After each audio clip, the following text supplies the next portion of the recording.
La palabra de nuestro Dios, hermanos. Este primer día de la semana,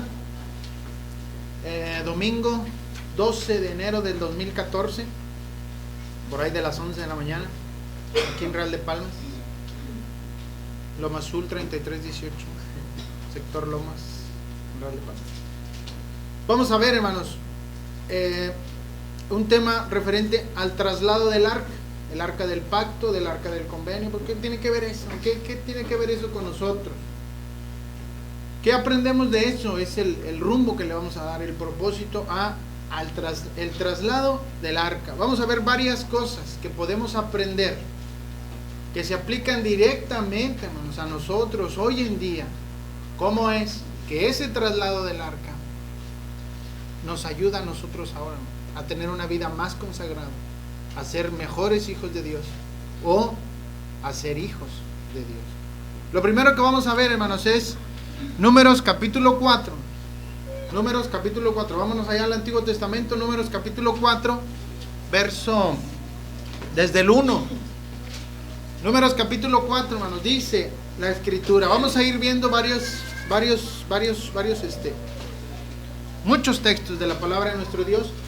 Números capítulo 4 dice, el primer asunto es, había órdenes específicas. Vamos a hablar sobre el traslado del arca. Los filisteos tenían el arca, se la quieren llevar, David se la quiere llevar para Jerusalén, pero Dios da órdenes específicas de quién y cómo debía de ser trasladada esa arca. Vamos a ver primero Números capítulo 4, pero el primer asunto es, había órdenes específicas acerca del arca. ¿Quién la podía trasladar? ¿Cómo la debería de trasladar? Dice Números capítulo 4, verso 1, dice, habló Jehová a Moisés y a Aarón diciendo, toma la cuenta de los hijos de Coat de entre los hijos de Leví por sus familias según las casas de sus padres, de edad de 30 años arriba y hasta 50, todos los que entran en compañía para servir en el tabernáculo de reunión. El oficio de los hijos de Coat en el tabernáculo de reunión en el lugar santísimo será este. Cuando haya que mudarse el campamento, habla del tabernáculo que estaba en el desierto, vendrá Aarón y sus hijos y desarmarán el velo de la tienda y cubrirán con él el arca del testimonio. Ese es el arca del que estamos hablando. Y pondrán sobre ella la cubierta de pieles de tejones y extenderán encima un paño todo de azul y le pondrán sus varas. Sobre la mesa de la proposición extenderán un paño azul y pondrán sobre ella las escudillas, las cucharas, las copas, los tazones para libar, y el pan continuo estará sobre ella. Y extenderán sobre ella un paño carmesí y lo cubrirán con la cubierta de pieles de tejones y pondrán sus varas. Y tomarán un paño azul y cubrirán el candelero del alumbrado, sus lamparillas, sus despabiladeras, sus platillos y todos sus utensilios del aceite con que sirven. Y lo pondrán todo con todos sus utensilios en una cubierta de pieles de tejones y lo colocarán sobre unas parihuelas. Parihuelas son tarimas. Sobre el altar de oro extenderán un paño azul y lo cubrirán con la cubierta de pieles de tejones y lo pondrán pondrán sus varas. Y tomarán todos los utensilios del servicio de que se hace uso en el santuario y los pondrán en un paño azul y los cubrirán con una cubierta de pieles de tejones y los colocarán sobre unas parihuelas, que son tarimadas. Quitarán la ceniza del altar y extenderán sobre él un paño de púrpura y pondrán sobre él todos sus instrumentos de que sirve, las paletas, los garfios, los braseros, los tazones, todos los utensilios del altar, y extenderán sobre él la cubierta de pieles de tejones y pondrán además las varas. Cuando acaben Aarón y sus hijos de cubrir el santuario y todos los utensilios del santuario, cuando haya que mudarse el campamento, vendrán después de ellos los hijos de Coat para llevarlos, pero no tocarán cosa santa, no sea que mueran. Estas serán las cargas de los hijos de Coat en el tabernáculo de reunión. ¿Quiénes podían tocar el tabernáculo? ¿Quiénes podían desarmarlo? ¿Quiénes podían hacer eso? Los levitas, Aarón y sus hijos y los hijos de Coat, nadie más. Dice ahí en el 15 que cuando acaben Aarón y sus hijos de cubrir el santuario, entonces vendrán los hijos de Coat para llevárselos, nada más ellos. Nada más ellos. El arca del pacto, el arca del convenio era donde Dios le hablaba al pueblo. Y nadie más debería de tener contacto con ellos. Dios designó a los levitas, a los que no tenían heredad, a ellos exclusivamente, hermanos. Dice en el verso 4, el oficio de los hijos de Coat en el tabernáculo de reunión, en el lugar santísimo, será este. Nadie más, solamente ellos. Entonces, hermanos, había órdenes específicas sobre esa arca. Entonces, ¿qué otra cosa podemos aprender? Dejamos en claro que el arca nada más la podían tocar ellos, nada más la podían mover ellos, los levitas. Lo segundo que vamos a aprender, hermanos, está ya en el primer libro de Samuel. Y aquí esto ya viene con nosotros. Fíjese, usted hágale la aplicación que necesita. Hagámosle la aplicación que necesitamos. Primer libro de Samuel, capítulo, dice desde el 4, hermano. No vamos a leer todo, pero usted apúntele y vea, hermanos. Para el segundo asunto es esto: lo que en otros está permitido hacer, no lo debemos hacer nosotros. ¿Cómo? Lo que otros hacen y no les pasa nada, el día que usted lo hace, usted le va mal. ¿Cómo? Esto lo vamos a ver. Primer libro de Samuel habla desde el capítulo 4, hermanos. Dice que los filisteos capturan el arca, toman el arca, se la llevan. En el capítulo 5, hermanos, dice, fíjese, vamos a leerlo. El arca en tierra de los filisteos, dice, capítulo 5 del primer libro de Samuel. No es la primera carta de Samuel, es el primer libro de Samuel. Cuando los filisteos capturaron el arca de Dios, la llevaron desde Ebenezer a Asdod. Y tomaron los filisteos el arca de Dios y la metieron en la casa de Dagón y la pusieron junto a Dagón. Y cuando al siguiente día los de Asdod, es una ciudad de los filisteos, se levantaron de mañana, he aquí Dagón postrado en tierra delante del arca de Jehová. Y tomaron a Dagón y lo volvieron a su lugar. Y volviéndose a levantar de mañana el siguiente día, he aquí que Dagón había caído postrado en tierra delante del arca de Jehová, y la cabeza de Dagón y las dos palmas de sus manos estaban cortadas sobre el umbral, habiéndole quedado a Dagón el tronco solamente. Fíjese, otra cosa que aprendemos ahí: el arca de Dios era la presencia de Dios, hermanos, en la tierra. La meten los filisteos a una de sus ciudades, a Asdod, la meten a un santuario dedicado a Asdod, un ídolo, hermanos, un templo, un lugar en donde estaba este hombre Dagón, esta imagen, perdóneme, un dios falso, un ídolo. Aplicándolo ahora, San Juditas, la Virgen de Guadalupe, la Virgen de San Juan de los Lagos, San Francisco de Asís, ¿quién más? El niño Fidencio, ¿quién más? Benedicto XVI. Ese Dagón, hermanos, ponen el arca ahí, la dejan, cierran y se van. ¿Qué pasa el siguiente día? Vienen y Dagón está postrado ante el arca. Ningún ídolo va a ser más que Dios. Así sea el Cristo que está allá en Río de Janeiro, no sé cuántos metros tiene de altura, hermanos. Si esa arca existiera y si van y ponen el arca ahí, ese Cristo aparece tirado, hermanos, porque ese es un mono. Eso no hay nada ahí, no hay poder, no existe nada de eso, hermanos. Y luego dicen, no, pues híjole, se cayó Dagón, hombre, alguien le movió, no, vamos a volverlo a poner. Lo pararon otra vez a Dagón. ¿Por qué lo pararon? Pues porque no se puede parar.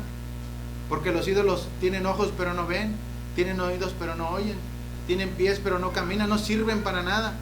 Vuelven a poner a Dagón al siguiente día, hermanos, y al siguiente día, ¿cómo aparece? Hecho pedazos, con la cabeza cortada, con las manos cortadas, un tronco ahí nada más, hermanos. Eso le va a pasar a los ídolos, hermanos, el día que Dios quiera, el día que se termine todo esto, hermanos. Todos esos ídolos y todas las personas que se postran ante las imágenes, así van a acabar, sin cabeza y sin manos y sin pies. Eso aprendemos así como que de pasadita, hermanos.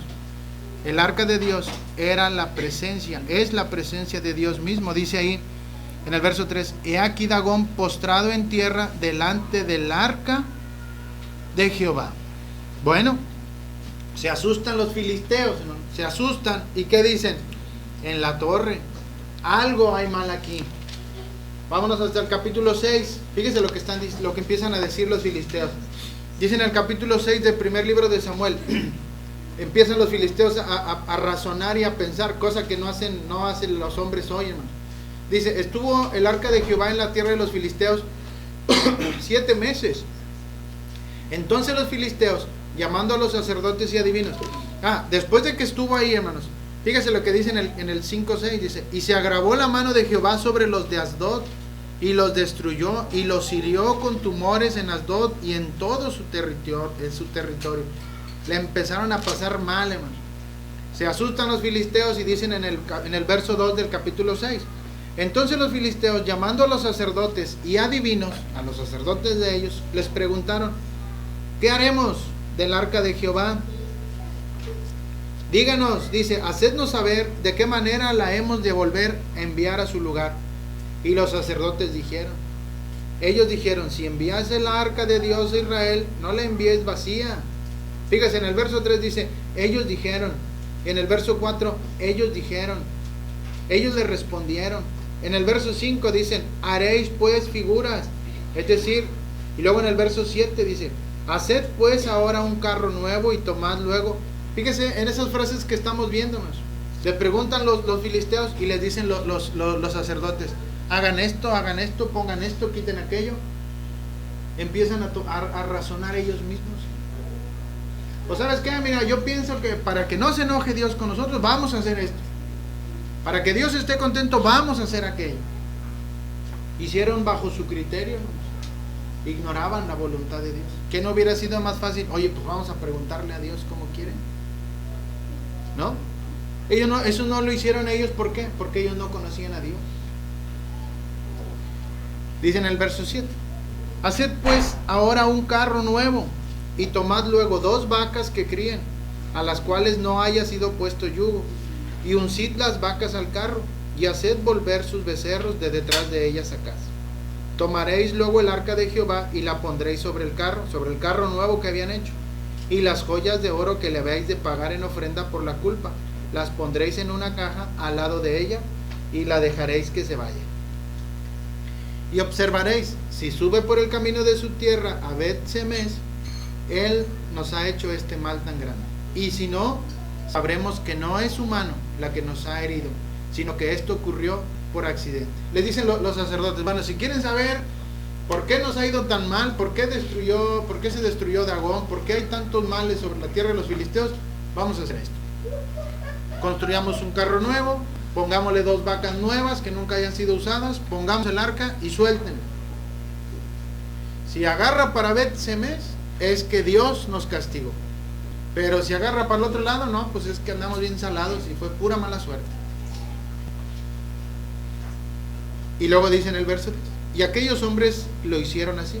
Tomaron 2 vacas que criaban, las uncieron al carro y las encerraron en casa de sus becerros. Luego pusieron el arca de Jehová sobre el carro, y la caja con los ratones y las figuras de sus tumores. Y las vacas se encaminaron por el camino de Bet-Semes, y seguían camino recto, andando y bramando, sin apartarse ni a derecha ni a izquierda. Y los príncipes de los filisteos fueron tras ella hasta el límite de Bet-Semes. Y los de Bet-Semes segaban el trigo en el valle, y alzando los ojos vieron el arca y se regocijaron cuando la vieron. Entonces, ¿qué pasó? No, pues sí, era la voluntad de Dios, ¿verdad? Dios los había castigado porque agarró para el lado que decían ellos que sí los iba a castigar. Entonces, hermanos, los de Bet-Semes ven que viene el arca y dicen, se regocijan. Dice, mira, ya viene, verso 14, dice, y el carro vino al campo de Josué en Bet-Semes y se paró allí, donde había una gran piedra. Ellos cortaron la madera del carro y ofrecieron las vacas en holocausto a Jehová. Y los levitas bajaron el arca de Jehová y la caja que estaba junto a ella, en la cual estaban las joyas de oro, y las pusieron sobre aquella gran piedra. y los hombres de aquella ciudad sacrificaron holocaustos y dedicaron sacrificios a Jehová aquel día. Los filisteos regresan el arca, la ponen sobre un carro, ponen vacas nuevas y vámonos. Y regresa el arca hacia las tierras judías. ¿Por qué no les pasó nada a los israelitas? Digo, ¿por qué no les pasó nada a los filisteos? Fíjese, en el verso 19, cuando dice en el 15, los levitas bajaron el arca y la caja que estaba junto a ella, en la cual estaban las joyas de oro. Luego dice en el 16, cuando vieron esto, los 5 príncipes de los filisteos volvieron a Acrón el mismo día. Dice verso 18, y los ratones de oro fueron conforme al número de todas las ciudades de los filisteos pertenecientes a los 5 príncipes. Así las ciudades fortificadas como las aldeas sin muro. La gran piedra sobre la cual pusieron el arca de Jehová está en el campo de Josué de Bet-Semes hasta hoy. Entonces Dios hizo morir a los hombres de Bet-Semes porque habían mirado dentro del arca de Jehová. Hizo morir del pueblo de él a 50,070 hombres, y lloró el pueblo porque Jehová lo había herido con tan gran mortandad. Aquí comienza el castigo a la desobediencia, hermanos. ¿Por qué al pueblo judío ven que viene el arca, se alegran, se contentan? Oye, los levitas la agarran, la bajan, los del pueblo de ahí se asoman a ver qué traía, ven todo lo que traían y luego se mueren. ¿Por qué a ellos sí se mueren? Se murieron 50,070 hombres cuando llega ya a la tierra de ellos. ¿Y por qué a los filisteos que le echaron en una carreta no les pagan nada? El asunto número 2, dijimos que lo que es permitido en otros no está bien en nosotros. Que otros hagan algo que no le gusta a Dios y no les pase nada, no quiere decir que Dios no los va a permitir a nosotros. ¿Por qué los filisteos agarraron el arca? ¿Por qué la subieron ellos? La echaron en una carreta y pusieron vacas y no les pasó nada y hasta iban los filisteos con ella. ¿Por qué cuando llegan los judíos se mueren? ¿Por qué, hermano? Porque los filisteos no conocían a Dios. Porque los filisteos no tenían mandamiento acerca del arca. Pero los judíos sí. Números capítulo 4. ¿Quiénes eran los que deberían de tener el arca? ¿Quiénes eran los que debían de manejar el arca? Aarón, los hijos de Coat. Números 4:20, acuérdense cómo dice. Después de que la quitaran los hijos de Aarón, después de que llegaran los hijos de Coat, en el verso 20 dice, verso 19, para cuando se acerquen al lugar santísimo vivan y no mueran. Aarón y sus hijos vendrán y los pondrán cada uno en su oficio y en su cargo, y no entrarán para ver cuando cubran las cosas santas, porque morirán, hermanos. Lo que está permitido para otros no quiere decir que a nosotros lo podemos hacer. Oye, ¿por qué otros toman y no les pasa nada? Y pues yo también voy a tomar. No, hermano, para ti está mal, para ti está prohibido, para ti va a ser el castigo. Oye, otros pueden tener otras mujeres aparte de su esposa, y mira, hasta parece que Dios los bendice. Maldicen y Dios los prospera. Son adúlteros y Dios les da más. Entonces yo también, bueno, lo que para otros está permitido no está correcto en nosotros, porque los otros no tienen leyes, los otros no tienen reglas. ¿Por qué los otros maldicen y yo no maldigo? Pues porque tú tienes reglas, tú tienes la ley de Cristo. Dice Jesús que de toda palabra ociosa que salga de nuestra boca vamos a dar cuentas. Por eso es que el cristiano no puede maldecir, por eso es que el cristiano no puede tomar, no debe de emborracharse, no debe de adulterar, porque aunque otros lo hagan, no quiere decir que Dios se agrada de eso. Y cuando el Hijo de Dios hace lo que el mundo hace, hermanos, por eso le va mal. Primer libro de Crónicas, capítulo 13, dice, hermanos,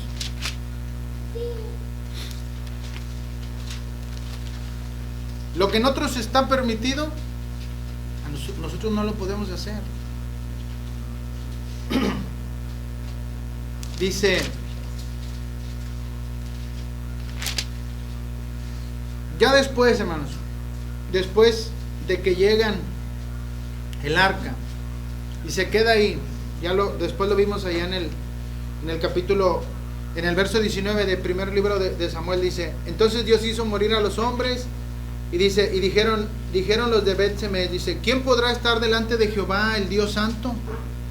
¿A quién subirá desde nosotros? Dice: y enviaron mensajeros a los habitantes de Kiriat Jearim, diciendo: los filisteos han devuelto el arca de Jehová, descended pues y llevadla vosotros. Ellos ya no la querían, hermanos. Vinieron los de Kiriat Jearim y llevaron el arca de Jehová y la pusieron en la casa de Abinadab, situada en el collado, y santificaron a Eleazar su hijo para que guardase el arca de Jehová. Desde aquel día que llegó el arca de Kiriat Jearim, pasaron muchos días, 20 años, y toda la casa de Israel lamentaba en pos de Jehová. Se lamentaban, hermanos, por tener el arca de Dios en su casa. Vámonos a primer libro de Crónicas. Ya no la querían. Pasan 20 años. Dice David, primer libro de Crónicas, dice: David se propone trasladar el arca a Jerusalén. Entonces David tomó consejo con los capitanes de millares y de centenas y con todos los jefes de Israel. Y dijo David a toda la asamblea de Israel: si os parece bien y si es la voluntad de Jehová nuestro Dios, enviaremos a todas partes por nuestros hermanos que han quedado en todas las tierras de Israel. Es decir, volver a juntar, hermanos, y por los sacerdotes y levitas que están con ellos en sus ciudades y ejidos, para que se reúnan con nosotros y traigamos el arca de nuestro Dios a nosotros, porque desde el tiempo de Saúl no hemos hecho caso de ella. Y dijo toda la asamblea que se hiciese así, porque la cosa parecía bien a todo el pueblo. ¿Se acuerda David? Oye, el arca allá se quedó desde que los filisteos la trajeron. Nadie se ha preocupado por ella. Es necesario que volvamos a ella. Es necesario que la traigamos. David intenta traer el arca. Fíjese lo que pasa, hermano. Entonces David reunió a todo Israel, desde Sior de Egipto hasta la entrada de Amad, para que trajesen el arca de Dios de Kiriat Jearim. Y subió David con todo Israel a Baala de Kiriat Jearim, que está en Judá, para pasar de allí el arca de Dios que mora entre los querubines, sobre la cual su nombre es invocado. Y llevaron el arca de Dios de la casa de Abinadab en un carro nuevo, y Usa y Ahío guiaban el carro. ¿Por qué la llevaban en un carro nuevo, hermanos? ¿Cómo la habían traído los filisteos? En un carro nuevo. Acuérdese que Números dice que cuando venían, la vieron que venían los filisteos, la ven los hombres de Israel, la ven que viene en un carro y se alegran. David dice, verso 7 del capítulo 13 de primero de Crónicas: si no está muy acostumbrado a usar la Biblia, hermano, está sufriendo, y si no, está disfrutando. Y llevaron el arca de Dios a la casa de Abinadab en un carro nuevo, y Usa y Ahío, o Ahío, no sé cómo se diga, guiaban el carro. Y David y todo Israel se regocijaban delante de Dios con todas sus fuerzas, con cánticos, arpas, salterios, tamboriles, címbalos, trompetas. Era una fiesta, hermanos. Ya llevaban el arca a Jerusalén. ¿Iba contento David? Claro. Iba bailando y gritando, todos bien contentos, porque ahora sí iba a estar el arca de Dios otra vez en Israel, otra vez en Jerusalén, otra vez iba a estar la presencia de Dios. David iba haciendo algo bueno, claro. David iba haciendo lo que era justo, lo que era necesario, que el arca de Dios estuviera otra vez en Jerusalén. Pero, verso 9, hermanos: pero cuando llegaron a la era de Kidón, Usa extendió su mano al arca para sostenerla, porque los bueyes tropezaban. Y el furor de Jehová se encendió contra Usa, y lo hirió, porque había extendido su mano al arca, y murió allí delante de Dios. Y David tuvo pesar, porque Jehová había quebrantado a Usa, por lo que llamó a aquel lugar Pérez Usa hasta hoy. Y David temió a Dios aquel día y dijo: ¿cómo he de traer a mi casa el arca de Dios? Fíjese, hermano, lo que dice la palabra. David quiere hacer algo bueno. Quiere traer el arca. ¿Cómo la habían traído los filisteos? pues en un carro nuevo. Y dice David, pues así vamos a hacerle. Pues estos hombres la trajeron, no les pasó nada, pues vamos a llevárnosla. Sí, pero ellos no eran hijos de Dios, pero ellos no conocían la voluntad de Dios. David era el rey, David debería de conocer. ¿Qué pasó? Por eso es que Usa muere. La ponen en un carro nuevo, la suben, se van, hermanos, la llevan dos hombres, Usa y el otro hombre. Se tropiezan las vacas, Usa la quiere agarrar. ¿Y qué dijo Dios? Que al que tocara las cosas santas, moría, hermanos.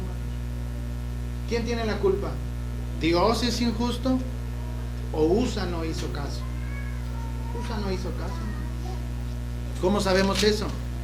Capítulo 15 del primer libro de Crónicas, verso 1. Hizo David también casas para sí en la ciudad de David, y arregló un lugar para el arca de Dios, y le levantó una tienda. Verso 2. Entonces dijo David, el arca de Dios no debe de ser llevada sino por los levitas, porque a ellos ha elegido Jehová para que lleven el arca de Jehová y le sirvan perpetuamente. Verso 12. Y les dijo, vosotros que sois los principales padres de las familias de los levitas, santificaos vosotros y vuestros hermanos, pasad el arca de Dios de Israel al lugar que le he preparado. Pues por no haberlo hecho así vosotros la primera vez, Jehová nuestro Dios nos quebrantó, por cuanto no le buscamos según sus ordenanzas. Hermanos, el que una persona con muy buen corazón, con mucho ánimo, con mucho entusiasmo, adore a Dios, ¿quiere decir que Dios va a recibir esa adoración? David iba bien contento, hermanos. Iba brincando y saltando porque llevaba el arca. Así como la habían traído los filisteos, así se le iba a llevar David. ¿Así quería Dios? No. Usted y yo podemos hacer lo que nosotros querramos aquí. Hermano, esto está muy apagado, hermano. Vamos a ponerle unas baterías. Yo tengo una guitarra, yo tengo un teclado y contentos, hermanos. Amén. Y vamos a aplaudir y a cantar y a gritar. Eso no es lo que Dios dice. ¿O sí? Pero yo siento en mi corazón, hermano, que Dios está con nosotros. Pues tú sentirás lo que tú quieras, hermano. Porque David bailaba y danzaba y gritaba y lo hacía de corazón, pero se murió Usa. Es necesario hacer las cosas que Dios dice. Por eso decimos, lo que en otros está permitido, nosotros no lo podemos hacer. Cuando aquí yo me pare y les diga que podemos cantar, gritar, bailar, danzar, que va a haber don de sanidades, que va a haber milagros, porque lo hacemos con el corazón, estamos haciendo lo que Dios nos dice, hermanos. Y nos va a pasar lo mismo que le pasó a David. David tenía buen corazón y quería llevarse el arca, sí, pero no era como él quisiera. ¿Cómo debería de ser? Como Dios decía. David dice, por no haberlo hecho así la primera vez, por eso Dios nos quebrantó. Yo voy a ir a la iglesia cuando yo quiera. A mí no me van a obligar a ir miércoles y viernes. Amén, tan locos. Cuando Dios me diga a mí que lo haga. Hermanos, dice la escritura que no dejando de reunirnos como algunos tenemos por costumbre. No, va a ser como yo quiera. No es así, hermanos. Hermano, yo voy a dar lo que yo pueda. No es así, hermanos. No es como tú quieras ni cuando tú quieras. Es cuando Dios dice. Dios mató a Usa. ¿Por qué? ¿Porque Dios es malo? No, porque no hiciste lo que deberías de hacer. Por eso nos va mal, hermano. Por eso Dios no nos prospera, porque no hacemos lo que Dios dice, hacemos lo que a nosotros se nos ocurre que está mejor. ¿Qué podemos aprender, hermano? Primera carta a los Corintios, primer libro de Crónicas, que la ignorancia, hermanos, voluntaria, no nos va a servir de nada. Le sirvió de algo a David decir, Oye, Señor, es que no me acordaba que era con los levitas, hombre. Hasta cuando ya había este hombre que estaba dando el ranazo, me acordé, eran los levitas. ¿Le sirvió de algo? No. El que usted ignore que el domingo se reúne en la iglesia aquí y no venga, no le va a contar delante de Dios. El que usted sepa que lo que hace, hermanos, está mal delante de Dios y usted se haga como que no sabía, no le va a contar delante de Dios. Ignorar la voluntad de Dios no va a ser excusa. Y ya para terminar, hermanos, lo que podemos aprender, hermanos, es que Dios no va al mismo ritmo que nosotros vamos. ¿Cómo es eso, hermano? Dice, primer libro de Crónicas, capítulo 15. Y les dijo, vosotros sois los principales. Ya David ya les había dicho que era con los levitas, hombre, ya después de que habían echado malas. Verso 14 dice, así los sacerdotes y los levitas se santificaron para traer el arca de Dios a Israel, de Dios, de Jehová de Dios, Dios de Israel. Y los hijos de los levitas trajeron el arca de Dios puesta sobre sus hombros en las barras, como lo había mandado Dios, conforme a la palabra de Jehová. Fíjese, hermanos, ya para terminar, los filisteos dicen, hombre, pues de aquí a que lleguemos allá, échale en un carro, ponle vacas nuevas y métele tercera, métele turbo para llegar más rápido. Llegan rápido, hermanos, y avientan el arca y no pasa absolutamente nada. ¿Por qué? Porque ellos no son hijos de Dios. Ellos pueden vivir y pueden hacer lo que ellos quieran. Dios no se los va a considerar hasta en el día del juicio. Muy bien. Llega a los hijos de Dios. A ver, díganle más que no he hecho mosca. Llega a los hijos de Dios, hermano. Y ya con los hijos de Dios, David quiere hacer lo mismo que los filisteos. Ponla en un carro, ponle vacas nuevas y los dos mejores choferes de Fórmula 1 para que se vaya de volada, porque queremos la bendición de Dios ya en Jerusalén. Tiene 20 años allá perdida desde los tiempos de Saúl. Necesitamos el arca de voladita. Vámonos. Pero le dice Dios, la cosa no es así. No es en carro, no es tirada por bueyes, no es tirada por vacas. Dios no tiene ninguna prisa, hermano. ¿Cómo fue trasladada el arca? Cuando tengamos nuestro proyector, vamos a ver la imagen del arca. El arca tiene unos, ¿cómo se puede decir? Como unos aros, donde se ponen unas varas, donde dice en el verso 15, y los hijos de los levitas trajeron el arca de Dios puesta sobre sus hombros en las barras, caminando, hermanos, porque así lo había mandado Dios, porque así lo había mandado Moisés. En cuarto asunto, Dios lleva otro ritmo, hermanos, diferente al de nosotros. ¿Para cuándo queremos las bendiciones de Dios? Ya, hermano, de volada. Estoy malo, ya cúrame, Señor, ya de volada, porque necesito irme a trabajar, necesito hacer esto, necesito hacer lo otro.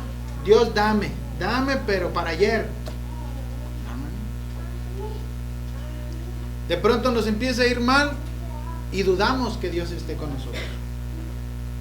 Hermano, Dios sabe cuándo es su tiempo y cuándo es su momento.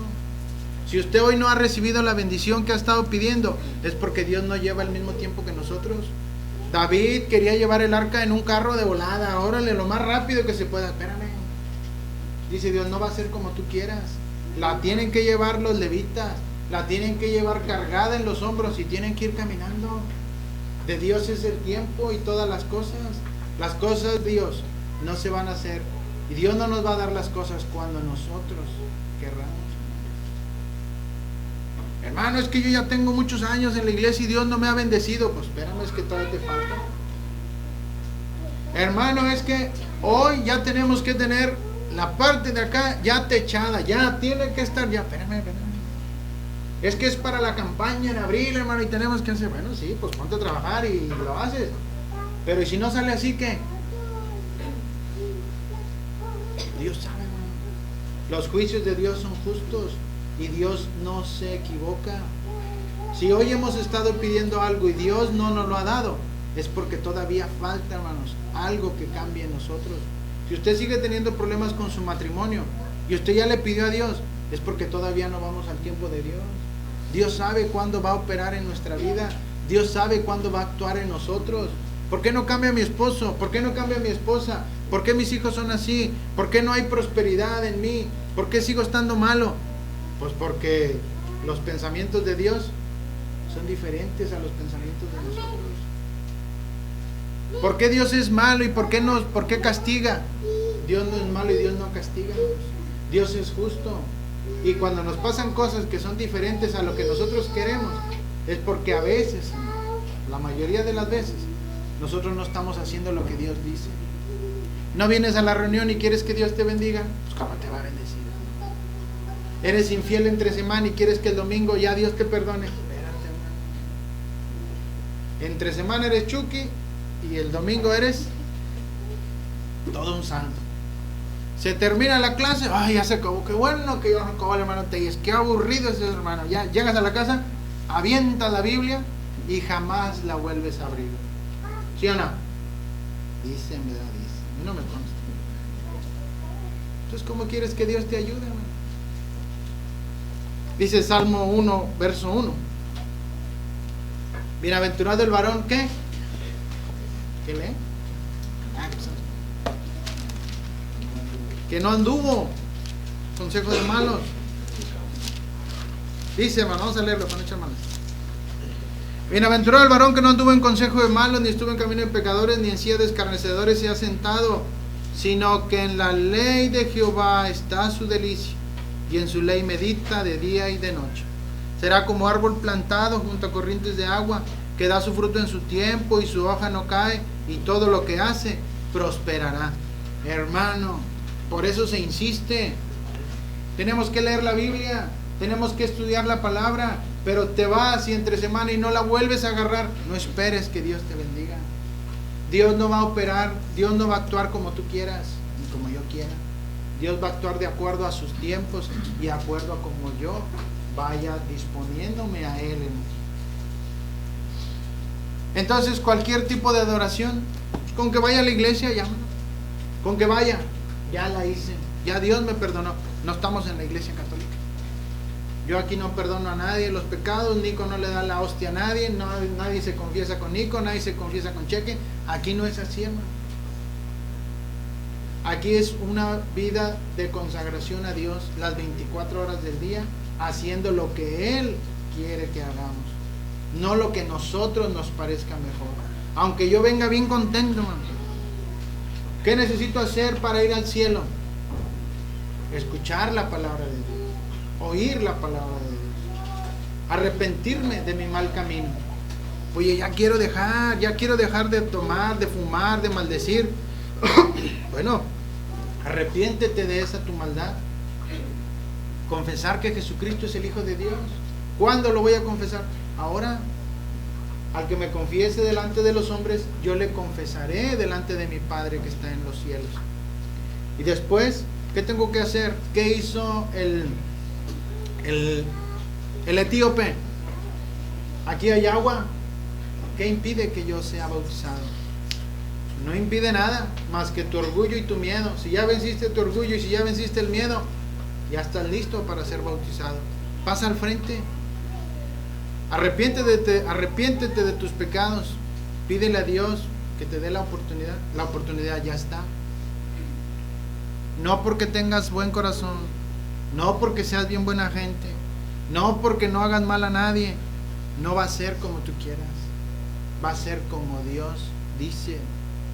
Vamos a estar de pie, hermanos, para entonar un canto.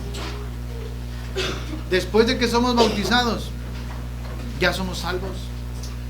Nuestros nombres están escritos en el libro de la vida, hermanos. ¿Qué aprendemos del arca? Que no porque a mí se me ocurra que es bueno, quiere decir que a Dios le agrada. Que no cualquier tipo de adoración recibe Dios, no cualquier tipo de adoración recibe Dios. Aunque brinquemos y saltemos, pues usted brincará y saltará, pero si Dios no pidió eso, no va a estar de acuerdo, hermanos. Cantemos el número 36, la primera estrofa. Si alguien, hermanos, quiere hoy recibir el perdón de sus pecados, este es el momento. Este es el momento en que usted puede adorar a Dios. Lo que en otros es permitido, no quiere decir que a nosotros lo podemos hacer. Si usted ve que otros fuman, bailan, roban, maldicen, secuestran, tienen otras mujeres, usted no se atreva a hacerlo porque le va a ir mal. Si quiere hacerlo, hágalo. Nadie se lo va a impedir, pero le va a ir mal. Tenemos el ejemplo en la Biblia. Dios no va al ritmo de nosotros. Tenemos nosotros, hermanos, que hacer lo que Dios dice, como Él dice y cuando Él dice, hermanos. 36, primera estrofa. Pecador, ven al dulce Jesús, y feliz para siempre serás, si en verdad le quisieres tener, al divino Señor hallarás. Ven a Él, ven a Él, Él te espera, tu buen Salvador. Ven a Él, ven a Él, Él te espera, tu buen Salvador. Hermanos, meditemos. Si no nos hemos consagrado bien a Dios, este es el día, hermanos, en que hoy podemos empezar una nueva vida. Ya pasó el año nuevo, ya se acabó, ya estamos en el día 2, ya hace varios días que pasó. Pero el año nuevo, la vida nueva puede empezar hoy. Si ya fuimos bautizados para el perdón de nuestros pecados, ya somos parte del reino, ya Dios nos añadió a la iglesia, nadie nos añade aquí, solamente Dios. Y hemos andado actuando mal. Hoy es el día en que nos podemos consagrar a Dios. No porque estemos aquí quiere decir que ya la hicimos. David era el rey. David quiso trasladar el arca, pero murió uno de sus siervos. ¿Por qué? Porque no era lo que Dios quería. Ninguno de los que estamos aquí, hermanos, empezando por su servidor, ya la tiene hecha. Nadie. Podemos caer, podemos fallar. Hoy es el día, hermanos, en que si usted ha estado actuando mal, usted póngase en paz con Dios. Si quiere al frente, puede pasar al frente y podemos orar por usted. Usted sabe, usted allá en la intimidad de su casa, diga: Señor, perdóname, quiero consagrarme a ti a partir de ahora. Borra mis pecados, borra mis rebeliones, y a partir de ahora, Señor, ahora sí te voy a servir. Ahora sí voy a hacer lo que tú me dices. Voy a leer la Biblia todos los días, voy a escudriñar la palabra, voy a hablarle a los demás, voy a ser un buen ejemplo. ¿Por qué? Porque no me quiero perder. Hermanos, ¿por qué fue destruida Sodoma y Gomorra? Por su pecado. ¿Por qué fue destruida la tierra en los tiempos de Noé? Porque su maldad había llegado al extremo, hermano. ¿Por qué va a ser destruida esta tierra, hermano? Porque la maldad está llegando hasta el tope, hermano. Secuestros, robos, violaciones, adulterios, mentiras, homicidios. ¿Qué más esperamos? Ya no tarda esta tierra en destruirse. Ya no tarda, ¿no? ¿O a poco habrá 50 justos? Yo creo que sí debe haber 50 justos, por eso no la ha destruido. Nomás aquí somos 30 y 20 que andan por ahí en Sierra Ventana. Hermanos, la invitación es que usted y yo, a partir de hoy, nos consagremos a Dios. Actuemos como lo que somos. ¿Qué es lo que somos, hermanos? Hijos de Dios. ¿Qué es lo que somos? Hijos por su misericordia. Y aquellos que no han obedecido, hoy es el día. Hoy es el día para formar parte de la iglesia, tener sus nombres escritos en el libro de la vida. Y si hoy viniera Cristo, hermanos, Cristo va a venir por todas las iglesias de Monterrey. Aunque lo hagan de corazón, aunque ofrenden millones de pesos, Dios no va a venir por eso. Cristo no va a venir por ellos. Cristo va a venir por ¿quién? Mateo 16, 18. Por su iglesia, la que Él compró con su sangre. Y déjeme le digo que no es la iglesia pentecostal, no es la iglesia bautista, no es la iglesia católica, no son los mormones, no son los testigos de Jehová, no son los adventistas, no son los presbiterianos, no son los metodistas, no son los... ¿Qué más? Pues ninguno, hermano. Por la iglesia que Cristo estableció, por los cristianos, por ellos son por los que va a venir. Cuarta estrofa, hermano. Ovejuela que huyó del redil, he aquí tu benigno Señor, y en los hombros llevada serás de tan dulce y amante pastor. Ven a él, que te espera tu buen Salvador. Ven a él, que te espera tu buen Salvador. Dios nos bendiga, hermanos. Ojalá que este mensaje sea de edificación, nos ayude, hermanos, a darnos cuenta, como a mí me sirvió bastante, hermano. No porque venga bien contento quiere decir que estoy haciendo lo que Dios dice. Yo tengo que tener cuidado si mi vida está siendo de acuerdo a la voluntad de Dios, y si no, agua. Dios les bendiga. Amén. Bueno, hermanos, hemos escuchado la palabra. Ya relativamente estamos al final.